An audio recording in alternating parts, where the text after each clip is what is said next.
Hello friends, today I take up a new topic and its title is The Arrival of Maharaja. Implication for the future of the Indian economy. Friends, as you might be knowing from newspapers that the Tata's group took over Air India. And so, from yesterday, they have started the business. It is to be noted that in 1932, J.R.D. Tata founded Air India. Later on, in 1947, after our independence, government purchased 50% share, and thereafter in 1953, government nationalized Air India.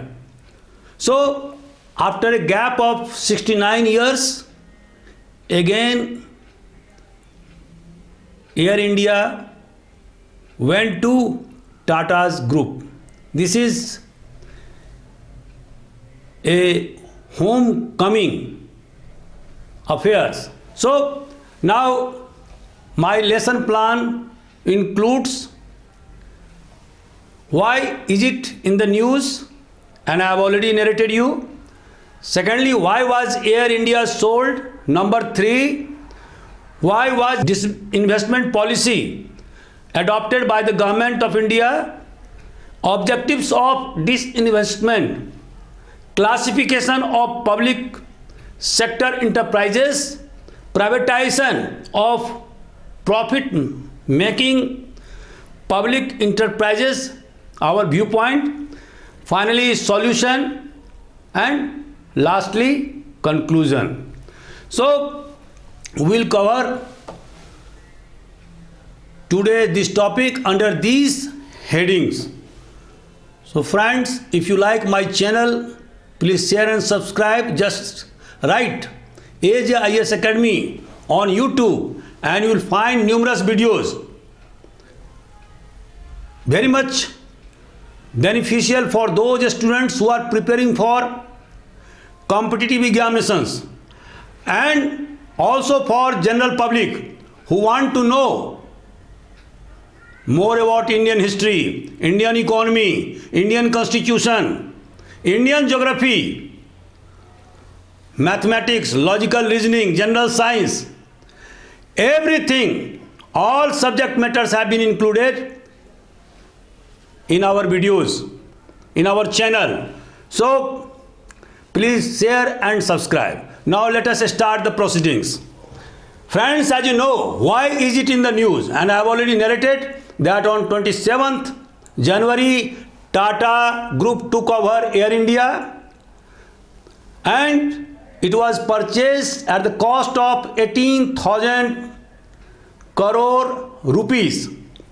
Now, it is just homecoming after 69 years, because we know that J.R.D. Tata established Air India, and this acquisition will give Tata Group more than 100 planes, thousands of trained pilots and crews, and the airline will give Tata's 4,400 domestic and 1,800 international landing.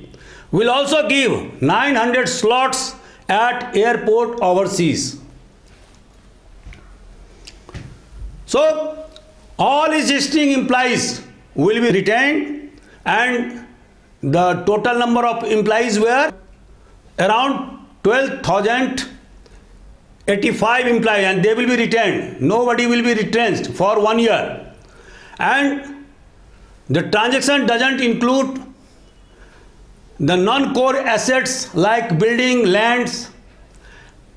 Over the last decade, government spent 1.10 lakh crore rupees to support Air India to give its loan guarantee, but Air India could not recoup.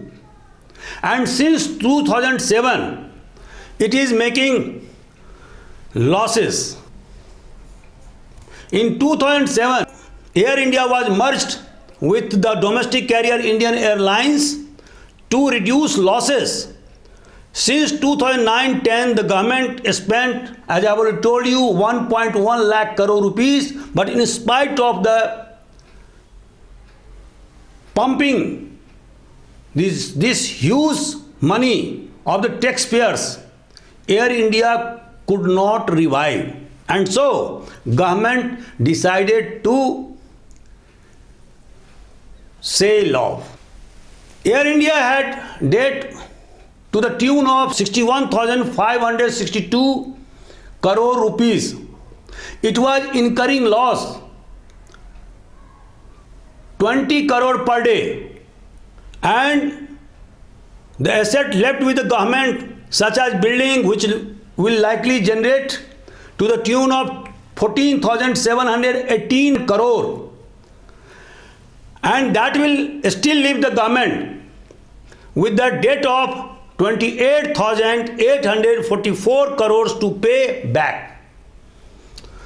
Had the government run Air India well, it could have made profit and paid off the debt instead of selling the airlines that can make profit and still be left with a lot of debt.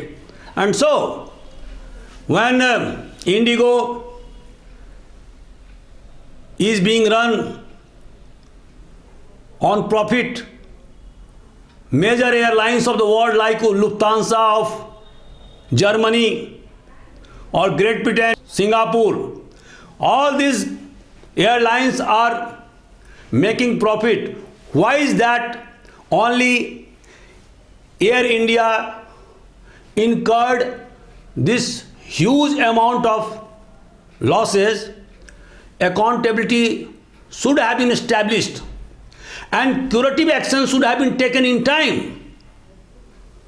But these measures could not be adopted, with the result that government was compelled to sell Air India.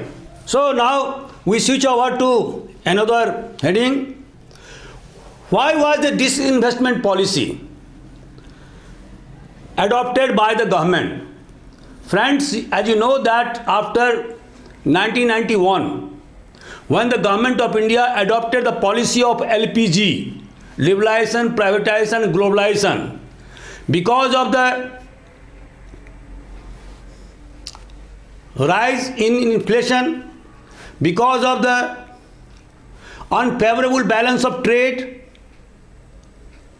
and shortage of foreign exchange reserve, government was forced to adopt LPG model in our economy, and it aimed at integration of our economy with the world economy.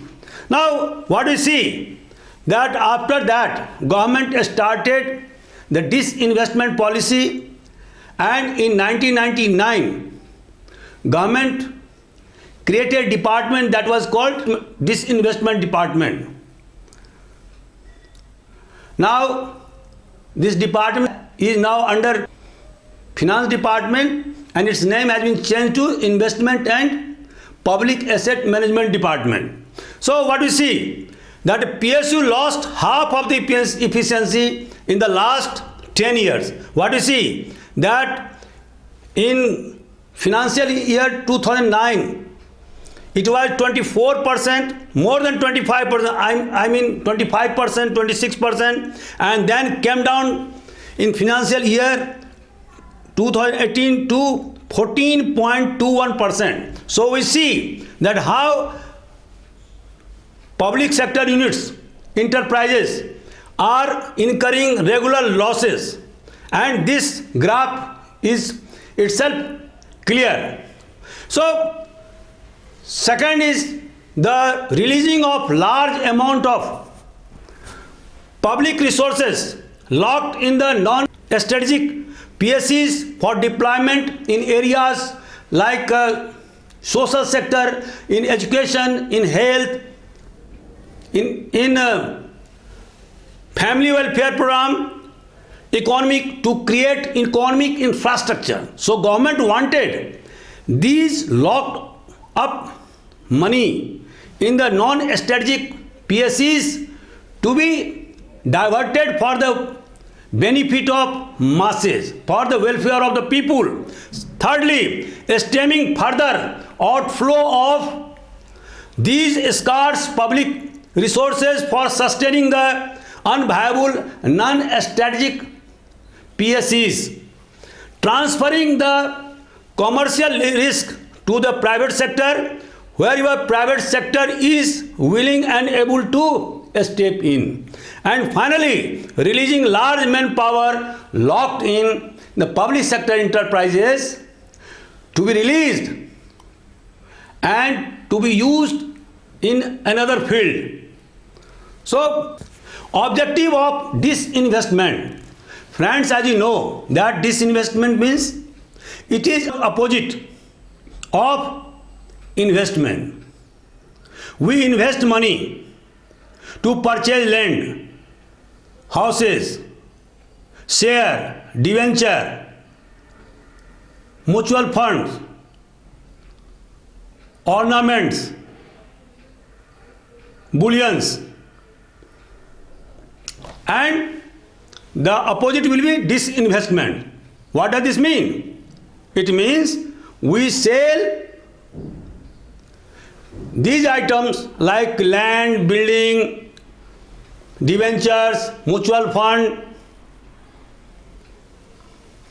bullions to get money, to get cash. So this is called disinvestment. Now, after clearing the concept of disinvestment, we switch over to the objective of disinvestment. What were the objectives? Number one, reducing financial burden of the government. Because of the regular incurring losses by the public sector undertakings or enterprises, the government was very much in the need of additional or surplus money. So, in order to save, in order to reduce this burden, this investment policy was launched. Number two, improving public finance. And number three, regarding upgrading the technology used by the public enterprises to become competitive. Because of the monopoly of public sector enterprises, they were completely monopolized the production of certain items, and that's why they were deprived of competition from other private players. So what we see, that upgrading the technology used by public enterprises to become competitive, and next building competence and initiating the diversification and expansion of economic activities. Now, classification. Government classified public sector enterprises into two. One was strategic and another was non-strategic. In the strategic PSCs, I mean public sector enterprises, government kept arms ammunition, defense products, defense aircraft, warships, atomic energy, railway, transport and telecommunication, space, powered petroleum, coal, other minerals, and finally banking, insurance, financial services. These were under the strategic PSCs, and under these headings, government clarified that it will not disinvest. It will not disinvest in these strategic public sector enterprises. And secondly, those under non-strategic PSCs, all other public sector enterprises were to be considered non-strategic enterprises and decided that the reduction of government stake to 26% would be worked out in non-strategic public enterprises on a case-to-case basis. Privatization of profit-making public enterprises. Should we do privatization of public enterprises which are gaining profits? So my viewpoint is that it is seen in the post-liberalization period that even the public sector enterprises are improving. Their work culture is also improving and they are getting profit. Secondly, PSUs in the post-reform era have become more professionals than the private sectors. Some of the PSUs like Oil Corporation of India has become big giant to compete with any other multinational company of the world. Similarly, Bharat Heavy Electricals Limited, Bharat Electricals Limited, NTPC or the Navratna, they have become giant public sector enterprises and they are getting profit. So these PSUs should not be sold because they are Navaratna of our economy, like a Gas Authority of India Limited. So privatization of a large number of PSUs will create private monopoly instead of public monopoly. And in our last lecture I have already told you that how the bottom 50% of the population have no access to good quality health. Their income is not rising. Only 1% of the top people have amassed 22% of national income and top 10% rich people have cornered 57% of the national income. So what we see that India has become the most unequal society in the midst of a few elite. So what we have to do? We have to reduce the concentration of wealth in a few hands as per the directives of our constitution. Our constitution directs the government that government will establish such a social order in which political, social, economic justice inform all the institutions of the state. So what we see that it is totally against the directive of our constitution. And now what we see that privatization of a large number of PSUs will create private monopoly instead of public monopoly, and this is just a negation of the directives of our constitution. Again, there is no opposition to the privatization or disinvestment of those public sector undertakings which are incurring losses. But those public sector undertakings which have gained profit, which have achieved the multinational level in its form, in its capacity, these public sector enterprises like Gas Authority of India Limited or NTPC or Coal India or several other important enterprises like Indian Oil Corporation, Bharat Heavy Electricals Limited. These enterprises are the real bulwark of our economy, and so these enterprises must not be disinvested or privatized.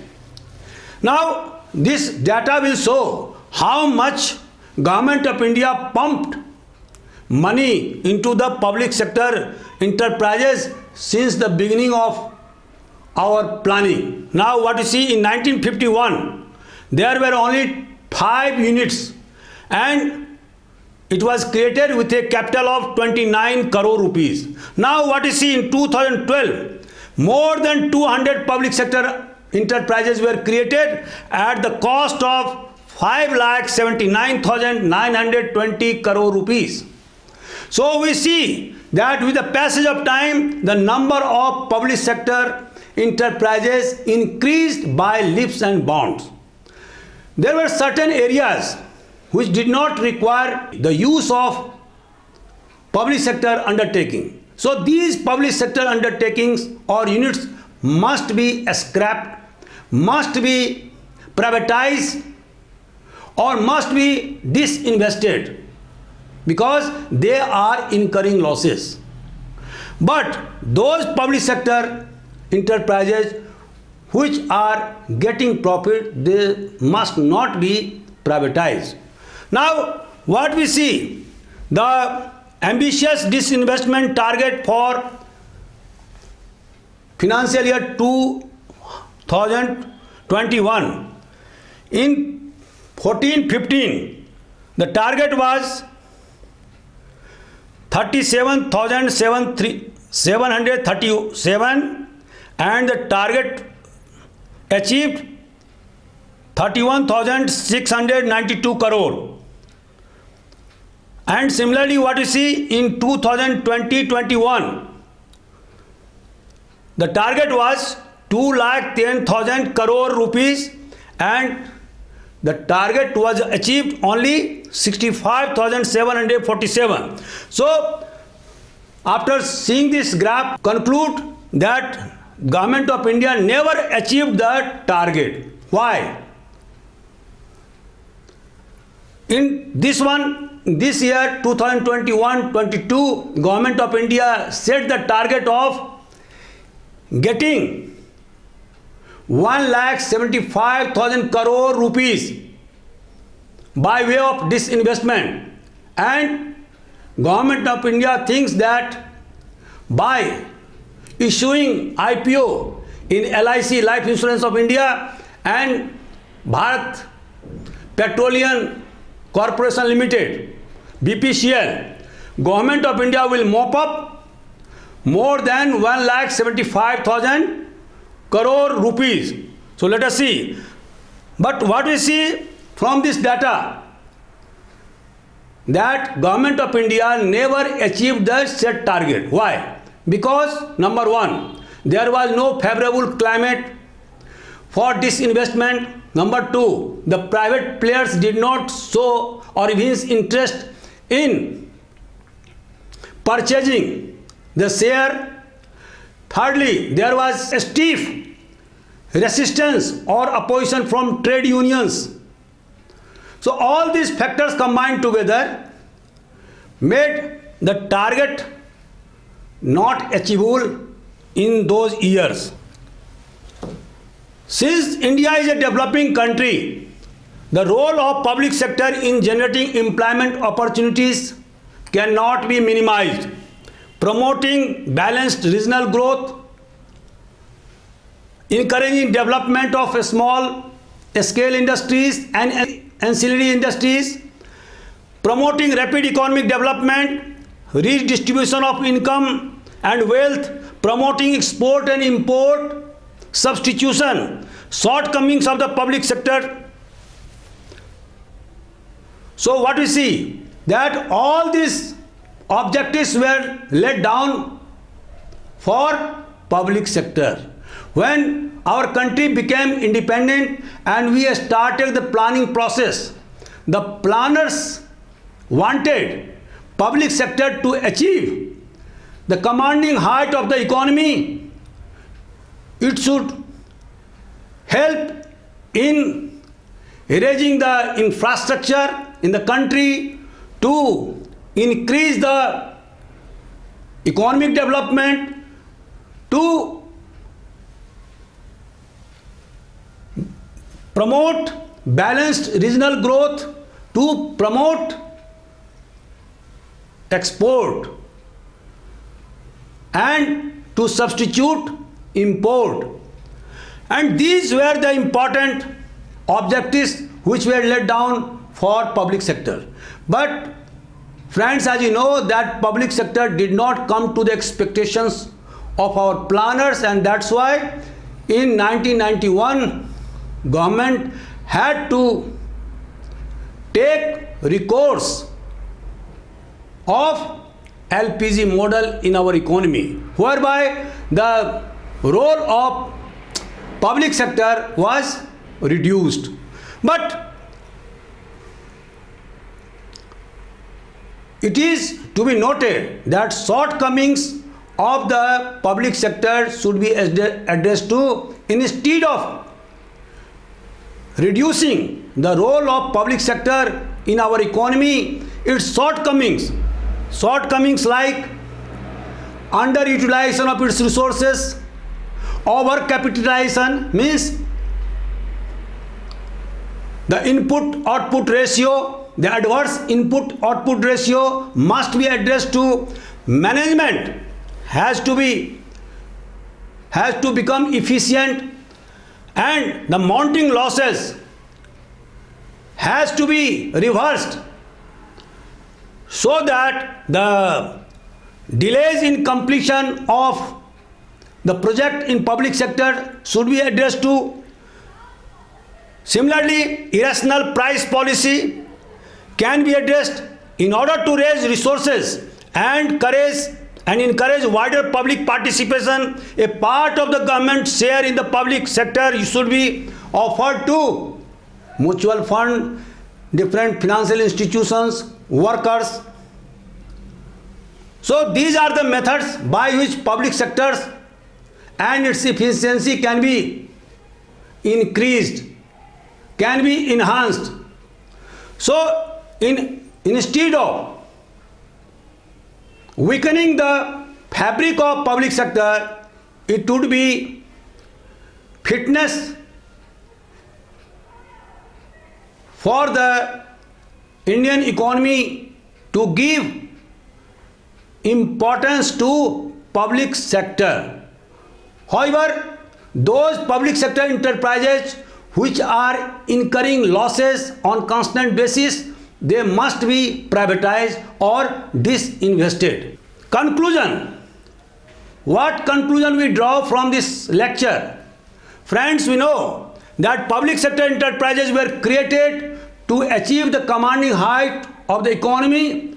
It is another thing that public sector enterprises could not achieve the target set by our planners, and that's why its role was reduced since 1991. But since ours is a developing country, we cannot leave our economy in the hands of private players whose only motive is to get profit, who want to concentrate maximum wealth in their hands.